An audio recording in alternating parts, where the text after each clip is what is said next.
අසත්පුරුෂ ඇසුර භයානකයි.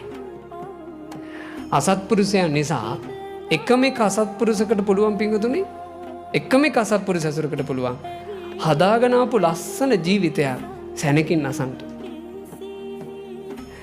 සේනී බිම්බිසාර රජුරුවන්ගේ පුතා විදිහට අජාසත් උපදින්නේ සෝතාපන්න වෙන්න තරම් ප්‍රඥාවක් කරා. එයාට ඒ ජීවිතේ සෝවන් වෙන්න ප්‍රඥාවක් තිබ්බා. එයාට මොකද්ද සංසාරේ අවාසනාවක් තියෙන්නේ නැති.